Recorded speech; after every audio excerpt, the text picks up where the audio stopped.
Assalamualaikum warahmatullahi wabarakatuh. Kami dari kelompok 1 yang akan menyampaikan tentang stroke. Kami beranggotakan saya sendiri, Fauzi Ahmad Yudianto, kemudian ada Muhammad Fajar Afnizar, Alif Bakhtiar, Nikmah Cahyaning Tias, Anissa Putri Utami, dan Indika Dwidara. Selamat menyaksikan. Yang pertama ada definisi, yaitu stroke adalah kondisi yang terjadi ketika sebagian sel-sel otak mengalami kematian akibat gangguan aliran darah karena sumbatan atau pecahnya pembuluh darah di otak. Lalu yang kedua ada penyebab.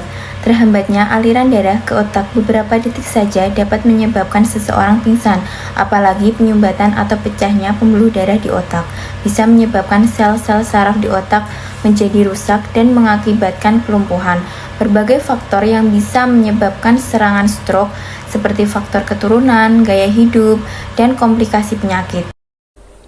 Berdasarkan penyebabnya, stroke dibagi menjadi dua jenis, yaitu stroke iskemik dan stroke hemoragik. Yang pertama adalah stroke iskemik, terjadi pada sel-sel otak yang mengalami kekurangan oksigen dan nutrisi yang disebabkan penyempitan atau penyumbatan pada pembuluh darah. Jenis-jenis stroke iskemik. Yang pertama ada stroke trombotik, yang kedua ada stroke embolik, kemudian ada hipoperfusion. Untuk yang pertama, stroke trombotik merupakan jenis stroke yang disebabkan terbentuknya trombus yang membuat penggumpalan. Yang kedua, stroke embolik merupakan jenis stroke yang disebabkan tertutupnya pembuluh arteri oleh bekuan darah. Kemudian yang ketiga, hipoperfusion sistemik merupakan jenis stroke yang disebabkan berkurangnya aliran darah ke seluruh bagian tubuh karena adanya gangguan denyut jantung. Untuk yang kedua ada stroke hemoragik. Stroke hemoragik adalah stroke perdarahan yang terjadi akibat pecahnya pembuluh darah di otak. Menurut letaknya, stroke hemoragik dibagi menjadi dua jenis sebagai berikut. Yang pertama adalah stroke hemoragik intracerebral, yakni perdarahan terjadi di dalam jaringan otak. Kemudian yang kedua, hemoragik subarachnoid, yakni perdarahan terjadi di ruang subarachnoid, ruang sempit antara permukaan otak dan lapisan jaringan yang menutupi otak. Kemudian faktor resiko stroke. Yang pertama ada faktor risiko yang tidak dapat diubah, kemudian ada faktor yang dapat diubah. Yang pertama, faktor yang tidak dapat diubah yaitu 1. Keturunan, kedua jenis kelamin, ketiga umur, keempat ras. Kemudian yang faktor yang dapat diubah. Pertama, hipertensi, penyakit jantung, diabetes mellitus, obesitas, hiperkolesterol, gaya hidup. Baik, selanjutnya itu tanda dan gejala. Berikut beberapa gejala awal terjadinya stroke. Yang pertama, nyeri kepala disertai penurunan kesadaran, bahkan bisa mengalami koma, pendarahan otak. Yang kedua, kelemahan atau kelumpuhan pada lengan, tungkai atau salah satu sisi tubuh. Yang ketiga, mendadak seluruh badan lemas dan terkulai tanpa hilang kesadaran, atau disertai hilang kesadaran sejenak. Yang keempat, gangguan penglihatan, yaitu mata kabur pada satu atau dua mata. Yang kelima, gangguan keseimbangan berupa vertigo dan sempoyongan. Yang keenam, rasa baal pada wajah atau anggota badan satu sisi atau dua sisi. Yang ketujuh, kelemahan atau kelumpuhan wajah atau anggota badan satu sisi atau dua sisi. Yang kedelapan, kehilangan sebagian atau seluruh kemampuan bicara. Yang kesembilan yaitu gangguan daya ingat atau memori baru. Yang ke-10 yaitu gangguan anemia cairan atau makanan padat. Untuk berdasarkan lokasinya di tubuh, gejala stroke terbagi menjadi 3, yaitu yang pertama, bagian sistem saraf pusat atau kelemahan otot, kaku dan menurunnya fungsi sensorik. Selanjutnya ada batang otak yang terdapat 12 saraf kranial. Gejalanya yaitu lidah melemah, kemampuan membau, mengecap, mendengar, melihat secara parsial atau keseluruhan menjadi menurun, serta kemampuan refleks ekspresi wajah, pernafasan, dan detak jantung menjadi terganggu. Selanjutnya ada cerebral cortex.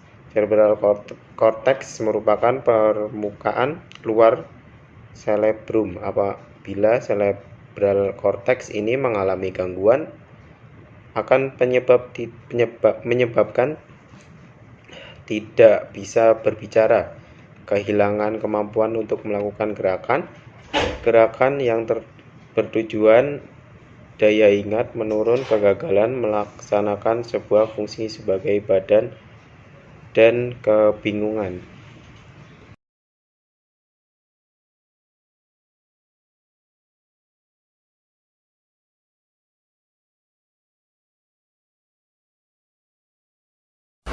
Menurut Menteri Kesehatan Republik Indonesia, gejala dan tanda-tanda stroke adalah dengan slogan segera ke RS yang terdiri dari senyum tidak simetris atau mencong ke satu sisi, tersedak, sulit menelan air minum secara tiba-tiba.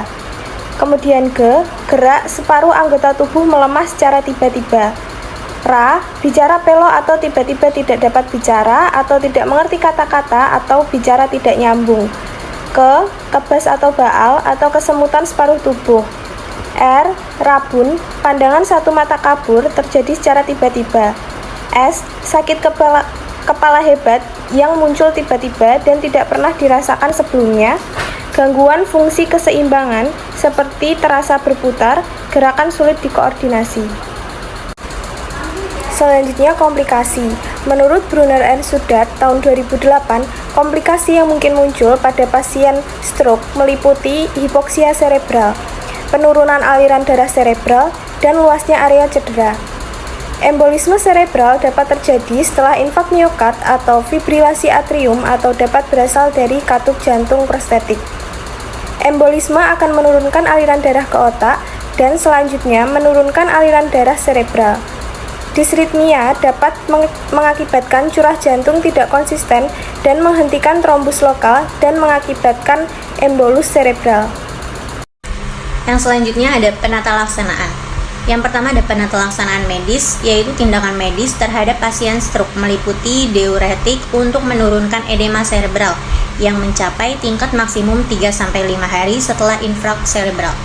Antikoagulan dapat diresepkan untuk mencegah terjadinya atau memberatnya trombosis atau emobolisasi dari tempat lain dalam sistem kardiovaskular. Medikasi antitrombosit dapat diresepkan karena trombosit memainkan peran sangat penting dalam pembentukan trombus dan emobolisasi. Yang kedua, ada penata laksanaan keperawatan, yaitu implementasi dalam bidang keperawatan dalam tahap rehabilitasi pasien stroke meliputi perbaikan mobilitas, menghindari nyeri bahu, pencapaian perawatan diri, mendapatkan kontrol kantung kemih, perbaikan proses pikir, pencapaian beberapa bentuk komunikasi, pemeliharaan integritas kulit, perbaikan fungsi keluarga, dan tidak adanya komplikasi. Penata laksanaan yang pertama yaitu ada memperbaiki mobilitas dan mencegah deformitas dengan pasien hemiplegic mengalami paralisis unilateral atau paralisis pada satu sisi ketika kontrol otot volunteer hilang, otot fleksor yang kuat melakukan kontrol terhadap ekstensor. Hal ini dapat diatasi dengan pemberian posisi yang benar. Penting untuk mencegah kontraktur, tindakan dilakukan untuk meredakan tekanan, membantu mempertahankan kesejajaran tubuh yang baik. Yang kedua, ada mencegah nyeri bahu, yaitu nyeri bahu dapat dicegah dengan menggerakkan dan memberi posisi yang benar. Dengan latihan gerak ROM atau range of motion, penting dalam mencegah nyeri bahu. Hindari gerakan-gerakan yang berat. Yang ketiga, ada mencapai kemampuan perawatan diri. Kegiatan ini dimulai dengan mengikut sertakan sisi yang sakit dalam melakukan aktivitas sehari-hari, seperti menyisir rambut, menggosok gigi, mencukur dengan alat cukur listrik, mandi dan makan dengan satu tangan yang perawatan diri yang sesuai. Walaupun pasien merasakan hal yang aneh pada saat pertama melakukan aktivitas, berbagai keterampilan motorik dapat dipelajari dengan pengulangan dan sisi yang tidak sakit akan menjadi lebih kuat karena sering digunakan. Yang keempat, ada mencapai komunikasi. Afasia merusak kemampuan pasien untuk berkomunikasi, baik dalam memahami apa yang dikatakan dan dalam kemampuan mengekspresikan diri sendiri. Perawat memberikan dukungan moral yang kuat dan memahami pasien yang cemas. Bila berbicara dengan pasien, penting untuk menarik perhatian pasien, berbicara lambat, dan mempertahankan bahasa dengan instruksi yang konsisten.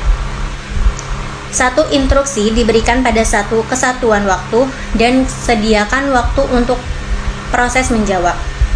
Penggunaan sikap tubuh dapat meningkatkan pemahaman. Yang kelima, ada mempertahankan integritas kulit. Jadwal mengubah posisi dan membalik tubuh secara teratur harus diikuti dengan meminimalkan tekanan dan mencegah kerusakan kulit. Alat penghilang tekanan dapat dipakai tetapi mungkin tidak digunakan pada aktivitas membalik tubuh dan pengubahan posisi reguler. Jadwal membalik tubuh sedikitnya setiap 2 jam harus ditaati meskipun alat pereda tekanan digunakan untuk mencegah kerusakan kulit dan jaringan. Kulit pasien harus dijaga agar tetap bersih dan kering. Massage dengan tekanan lembut pada kulit yang sehat, yaitu dengan tidak ada kemerahan, dan mempertahankan nutrisi yang adekuat adalah faktor lain yang dapat menolong integritas jaringan dan kulit tetap normal. Yang keenam, ada meningkatkan coping keluarga melalui penyuluhan kesehatan. Keluarga membutuhkan informasi bahwa rehabilitasi pasien stroke dengan hemipares membutuhkan beberapa bulan dan dengan kemajuan yang lambat. Edukasi mengenai perawatan pasien di rumah menjadi poin terpenting bagi kesembuhan pasien, terutama edukasi tentang latihan rentang gerak ROM yang bisa dilakukan keluarga dan pasien setelah pulang, yang mana latihan ini sangat berguna untuk meningkatkan rentang gerak, memperlancar peredaran darah dan sirkulasi, mencegah kelemahan otot, mencegah kontraktur dan kekakuan otot, serta mencegah kelumpuhan yang permanen. Selanjutnya ada upaya pencegahan. Nah, upaya pencegahan di sini dibagi menjadi 2, yaitu pencegahan primer dan juga pencegahan sekunder. Upaya pencegahan primer adalah upaya pencegahan yang dilakukan pada orang sehat atau kelompok berisiko yang belum terkena stroke untuk mencegah kemungkinan terjadinya serangan stroke yang pertama. Nah, pencegahan primer di sini dilakukan dengan mengendalikan faktor risiko dan mendeteksi dini serangan stroke. Hal ini dapat dilakukan dengan yang pertama yaitu ada peningkatan aktivitas fisik, yang kedua ada penyediaan pangan sehat dan percepatan perbaikan gizi, yang ketiga ada peningkatan pencegahan dan deteksi dini penyakit, yang keempat ada peningkatan kualitas hidup, yang kelima ada peningkatan edukasi hidup sehat, dan yang keenam ada peningkatan perilaku hidup sehat yang diimplementasikan dengan perilaku cerdik. Nah, cerdik yaitu C atau cek kesehatan secara berkala, E atau enyahkan asap rokok, R atau rajin aktivitas fisik, D diet dengan sehat dengan gizi seimbang, I istirahat yang cukup, dan K yaitu kelola stres. Kemudian jenis pencegahan yang kedua yaitu pencegahan sekunder. Nah, pencegahan sekunder di sini adalah pencegahan yang dilakukan pada orang yang sudah mengalami serangan stroke agar tidak terjadi serangan stroke yang berulang, yaitu dengan penambahan obat pengencer darah seperti aspirin. Nah, di samping pengendalian faktor risiko lainnya, individu pasca stroke tetap secara rutin dan teratur mengontrol faktor risikonya.